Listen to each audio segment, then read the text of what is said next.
Doğu Türkistan'da tutuklu Uygur Türklerinin yeni görüntüleri gelmeye devam ediyor. Bir Avrupa güvenlik kaynağının Sky News'e verdiği demeçte Çin'in işgali altındaki Doğu Türkistan'da yüzlerce zincirlenmiş gözü kapalı tutukluyu gösteren videonun gerçek olduğu teyit edildi. İnsan hakları savunucuları Çin'in işkence kamplarında çoğunlukla Uygur Türkleri olmak üzere 3 milyon kişiyi tuttuğunu ve bunlardan 500 bin Uygur Türk'ünün Çin'in Shandong ve diğer şehirlerdeki hapishanelere gizlice sevk edildiği bildirildi. Mahkum Uygur Türkleri Çin'in iç kesimlerine götürülürken diğer yandan Çinli memurların Doğu Türkistan'a getirildiği belirtildi. Kazakistan'da hükümet politikaları ve Çin'in protesto edildiği gösterilere polis müdahale etti.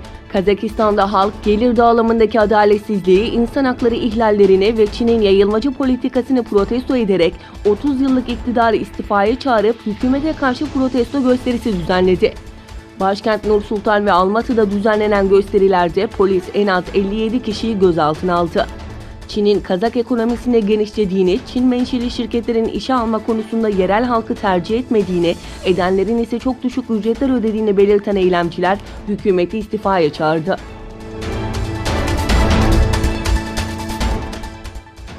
Çin'de ABD'li bir pilot çantasında havalı silah saçmaları bulundurduğu gerekçesiyle gözaltına alındı. Pilotun yolcu olarak Hong Kong'a gitmeye çalıştığı öğrenildi. Bagajında havalı tüfek saçmaları bulunduğu iddia edilen Amerikalı pilot hakkında silah ve mühimmat kaçakçılığından soruşturma başlatıldığı belirtildi. Çinli yetkililer Hong Kong'da eylemlere devam eden göstericilerin arkasında ABD ve İngiltere başta olmak üzere Atlantik cephesi ülkeleri olduğunu uzun zamandır iddia ediyorlardı. Çin'in Hong Kong özel idari bölgesinde hükümet karşıtı protestolar sırasında polis göstericilere biber gazıyla müdahale etti. Tuen Mun bölgesinde binlerce göstericinin katıldığı protestolar sırasında bir grup hükümet binasından indirdikleri Çin bayrağını yakarken bir grup da tren istasyonuna molotof kokteyli attı.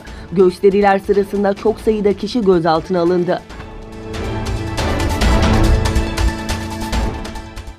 İran'ın Umman Denizi ve Hint Okyanusu'nun kuzeyinde Rusya ve Çin ile ortak askeri deniz tatbikatı düzenleyeceği bildirildi.